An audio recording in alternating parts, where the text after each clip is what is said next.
Betul, ketika kita mau membangun massa otot, maka kita harus makronutrisi yang bagus. Gimana? Makronutrisi yang bagus adalah diet bisa mempengaruhi kondisi mental seseorang. Sangat bisa. Sudah hari Senin. Waktunya apa, Mbak Google? Oh bos, ngambek aku. Iya, ngambek Mbak Google-nya. Bos sih, makan es krimku. Iya, nanti aku beliin 2 deh, Mbak Google. Bener ya, janji. Iya, tapi sekarang kita record dulu ya, Mbak Google. Oke deh bos kalau begitu.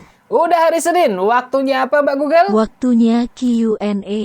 Ada pertanyaan apa saja hari ini? Simak terus video ini.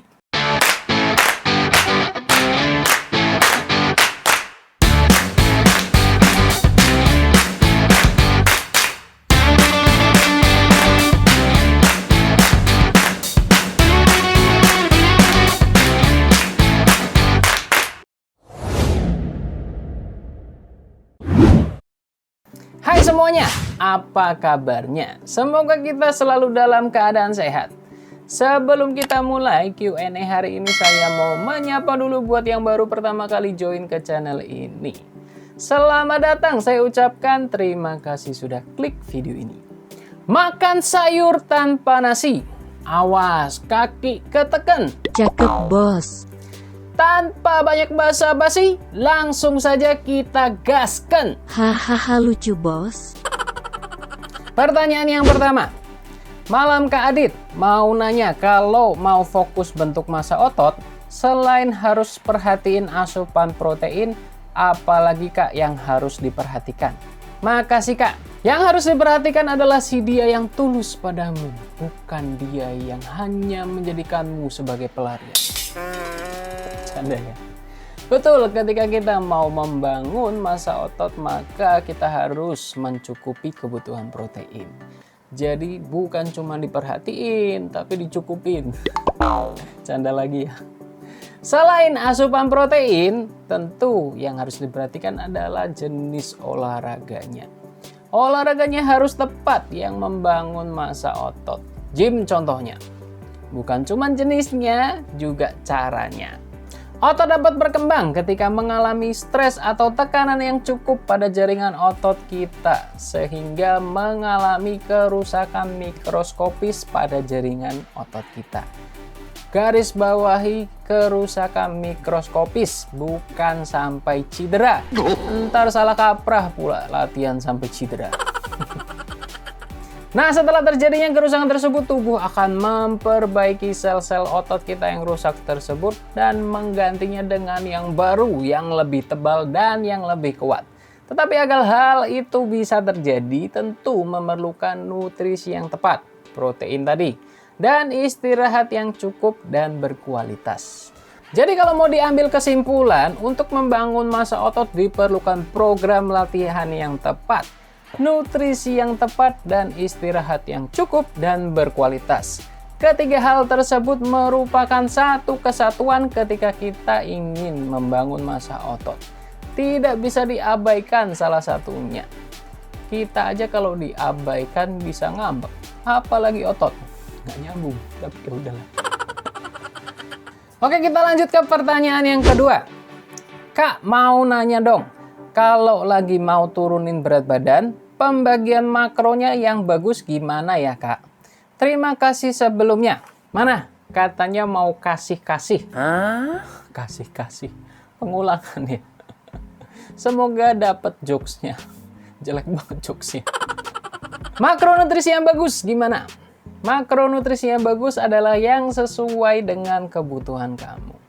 Makronutrisi memiliki fungsi dan pentingnya masing-masing.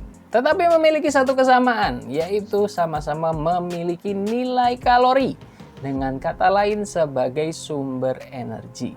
Kunci dari menurunkan berat badan apa Mbak Google? Defisit kalori bos. Betul. Dengan kata lain, kalori masuk kita harus lebih kecil dari kalori keluar kita. Itu dulu syarat utamanya. Terus maksudnya makronutrisi menyesuaikan dengan kebutuhan kita gimana?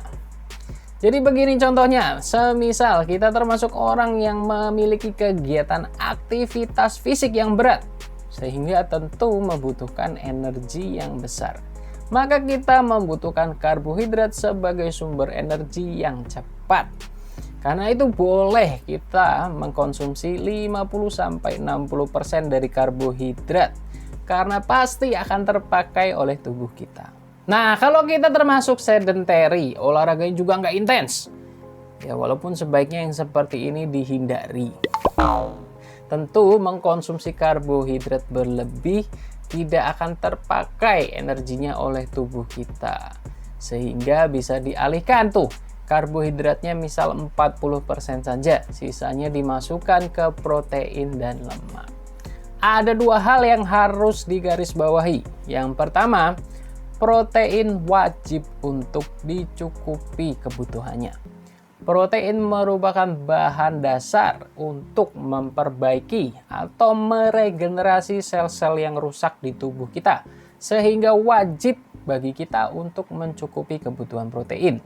Yang kedua, apapun pendekatannya untuk kita bisa mencapai defisit kalori tersebut, baik kita mengurangi karbohidratnya atau mengurangi lemaknya, boleh-boleh saja. Asal jangan sampai kita tidak mengkonsumsi sama sekali. Setiap makronutrisi punya peran esensialnya masing-masing. Contoh, lemak sebagai membantu menyeimbangkan hormon-hormon di dalam tubuh kita, sebagai pelarut beberapa vitamin. Kemudian karbohidrat juga tidak bisa kita hindari sama sekali. Serat juga termasuk karbohidrat. Dan masih ada beberapa makronutrisi penting lainnya yang dikandung dari karbohidrat. Oke, kita lanjut ke pertanyaan yang ketiga. Permisi Kak, izin bertanya. Aku semenjak diet suka mood swing Kak. Jadi sering uring-uringan dan mudah tersinggung. Sebelum mulai diet enggak Kak? Emangnya bisa pengaruh ya Kak? Makasih sebelumnya.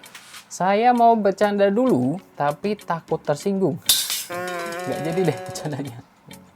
Jawabannya bisa. Habis dong. Diet bisa mempengaruhi kondisi mental seseorang. Sangat bisa. Ketidakseimbangan nutrisi misal. Kekurangan lemak bisa mempengaruhi hormon-hormon kita. Hormon kortisol atau hormon stres kita. Terlalu ketat dietnya juga bisa. Gejala awal eating disorder juga bisa. Karena itu diet yang salah bisa berbahaya bagi kesehatan kita, baik secara fisik maupun mental. Sudah bagus tuh kita bisa peka terhadap perubahan yang terjadi pada tubuh kita ketika kita sedang diet. Bisa jadi tubuh kita sedang memberikan sinyal bahwa ada yang salah dengan diet kita. Biasanya juga dibarengi dengan kondisi-kondisi gejala-gejala fisik, misalnya lemas, menjadi sering lapar. Itu bisa jadi pertanda ada yang salah dengan diet kita. Harus kita tinjau ulang lagi. Apa nih yang salah? Apakah ada makronutrisi yang terlalu kita hindari? Apakah diet kita terlalu ketat?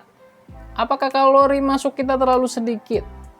Tetapi ada juga kemungkinan bahwa manajemen stresnya yang kurang baik. Butuh healing misal. Healing. Kalau ragu, penanganannya udah tepat belum? Atau kondisinya makin bertambah parah? Jangan ragu, jangan malu untuk mencari pertolongan medis ya. Oke, sampai di sini dulu video Q&A kita hari ini. Semoga bisa membantu dan bermanfaat. Buat yang punya pertanyaan, jangan ragu untuk bertanya. Bisa langsung tulis di kolom komentar atau DM langsung ke IG saya. Buat yang belum subscribe, pencet tombol subscribe-nya. Pencet juga tombol notifikasinya supaya tidak ketinggalan info-info dan tips-tips berikutnya. Buat yang suka dengan video ini, jangan lupa pencet tombol like-nya, bantu share. Dan yang terakhir, jangan lupa apa Mbak Google? Jangan lupa beliin saya es krim 2. Iya, tapi bukan itu dong. Jangan lupa untuk selalu menerapkan pola hidup yang sehat. Terima kasih sudah nonton video ini sampai akhir. Sampai ketemu di video selanjutnya. Stay fit, stay healthy, and bye-bye. Akhirnya, kalau yang sudah seperti ini, Nah, kalau yang lag sebagai melaba buba. Kekurangan gizi. Itu bisa jadi sinyal Jangan ragu, jangan